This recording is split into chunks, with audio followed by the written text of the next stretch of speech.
Hi అండి, welcome to మన తెలుగింటి రుచులు. ఈరోజు ఈ వీడియోలో పెసరపప్పు చారు తయారీ విధానం చూద్దామండి.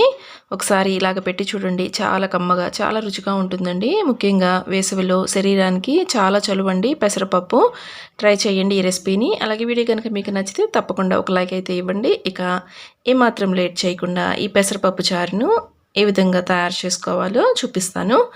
దీనికోసం ఫస్ట్ ముందుగా ప్రెషర్ కుక్కర్ తీసుకోండి. అందులోకి 1 కప్పు వరకు పెసరపప్పు వేసుకోండి. ఇప్పుడు ఇందులోకి తగినంత వాటర్ వేసేసుకొని శుభ్రంగా 2-3 సార్లు బాగా వాటర్ తోటి క్లీన్ చేసుకోవాలి. ఇలా క్లీన్ చేసుకున్న తర్వాత ఇప్పుడు ఇందులోకి మీరు ఏ కప్పుతో తీసుకున్నారో పెసరపప్పు సేమ్ అదే కప్పుతోటి కప్పు పెసరపప్పుకి 3 కప్పుల చొప్పున వాటర్ను వేసేసుకోండి. ఇలా కప్పు పెసరపప్పుకి 3 కప్పులు వాటర్ వేసుకుంటే మనకి చాలా సాఫ్ట్గా ఉడుకుతుందండి. ఇంకా మనము దీనికి నానబెట్టాల్సిన పని కూడా లేదండి, డైరెక్ట్గా వండేసుకోవచ్చు. ఇందులోకి 1 అర స్పూన్ వరకు ఆయిల్ వేసుకోండి. అలాగే 1 టీ స్పూన్ వరకు పసుపు వేసేసుకొని కుక్కర్కి మూత పెట్టేసి విజిల్ పెట్టేసి లో టు మీడియం ఫ్లేమ్లో 4 విజిల్స్ వచ్చేంత వరకు ఉడికించుకోవాలి.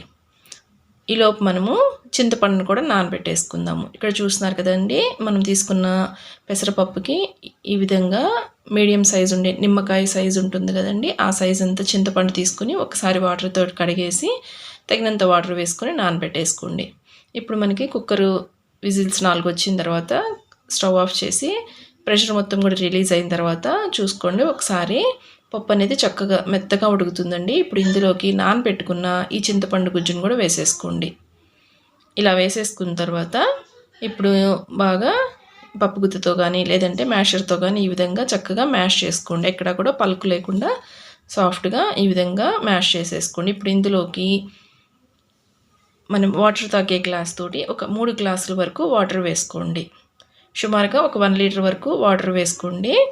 ఇప్పుడు స్టవ్ మీద అడుగు మందంగా ఉండే ఒక గిన్నె పెట్టేసుకోండి. అందులోకి 1 టేబుల్ స్పూన్ వరకు ఆయిల్ వేసుకొని పెద్ద సైజు ఉల్లిపాయ అండి, అలాగే 2 చిన్న సైజు టమాటోల్ని ఈ విధంగా పొడవుగా కట్ చేసుకోండి నిలువుగా. వీటిని ఈ ఆయిల్లో కొంచెం ఆ పచ్చి వాసన పోయి మనకి 70% కుక్ అయ్యేంత వరకు మూత పెట్టేసి చక్కగా మగ్గించేసుకోండి.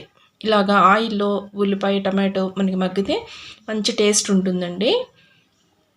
ఇలా మూత పెట్టేసుకుంటే జస్ట్ మీకు ఒక 5 to 6 మినిట్స్లో చక్కగా మనకి సాఫ్ట్గా ఉడుకుతాయండి. ఈ విధంగా మనకి ఈ మాత్రం ఉడికితే సరిపోతుంది. చూస్తున్నారు కదా, జస్ట్ మనకి ట్రాన్స్పరెంట్గా అయ్యి టమాటో కూడా చక్కగా మగ్గుతుంది.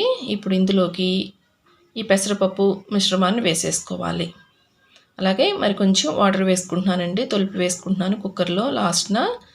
ఈ విధంగా వాటర్ వేసేసుకొని ఫ్లేమ్ని అయితే హై ఫ్లేమ్లోనే పెట్టేయండి. పెట్టేసి ఇప్పుడు ఇందులోకి ఒక 4 పచ్చిమిర్చిని ఈ విధంగా సన్నగా పొడవుగా కట్ చేసుకుని కొంచెము కరివేపాకు, అలాగే 1 టీ స్పూన్ వరకు కళ్ళుప్పు, అలాగే 1 టీ స్పూన్ వరకు కారపొడి వేసుకుంటున్నాను. ఒకసారి కలిపేసుకోండి. కలిపేసుకుని ఒకసారి టేస్ట్ చెక్ చేసుకోండి. మీకు ఉప్పు పులుపు అలాగే కారం ఏమాత్రం సరిపోకపోయినా ఈ విధంగా యాడ్ చేసుకోవచ్చు. ఇక్కడ నాకైతే కొంచెము ఉప్పు కారం తగ్గినాయండి, సో మరొక 1/2 టీ స్పూన్ వరకు యాడ్ చేశాను.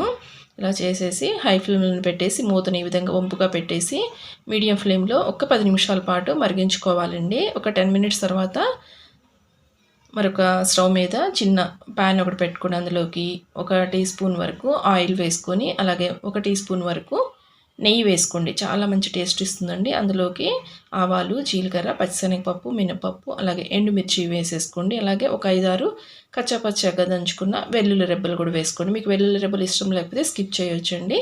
నెక్స్ట్ ఇందులోనే కొంచెము కరివేపాకు కూడా వేసేసుకొని ఈ పోపును చక్కగా ఫ్రై చేసుకోవాలి. లాస్ట్లో ఇంగువ వేసుకోండి. ఇంగువనైతే అసలు స్కిప్ చేయొద్దండి, చాలా బాగుంటుంది ఇంగువ ఫ్లేవరు. ఇలాగా సాంబార్లకి రసంకి చాలా బాగుంటుంది. ఇలా వేసేసుకున్న తర్వాత స్టవ్ ఆఫ్ చేసి ఆ పోపు మొత్తాన్ని కూడా మనకి మరిగించుకుంటూ ఉంటాం కదండి, ఈ పెసరపప్పు చారులోకి వేసేసుకోండి. లాస్ట్లో ఈ విధంగా కొత్తిమీర చల్లేసి స్టవ్ ఆఫ్ చేశారు అంటే మనకి కమ్మటి పెసరపప్పు చారు అనేది రెడీ అయిపోతాయండి. చాలా బాగుంటాయి. నార్మల్గా మనము కందిపప్పుతో చేస్తూ ఉంటాం కదా, దానికంటే కూడా ఈ పెసరపప్పు చారు చాలా రుచిగా ఉంటాయి. ట్రై చేయండి. వీడియో కనుక నచ్చితే ప్లీజ్ లైక్ చేయండి ఫ్రెండ్స్. Thanks for watching.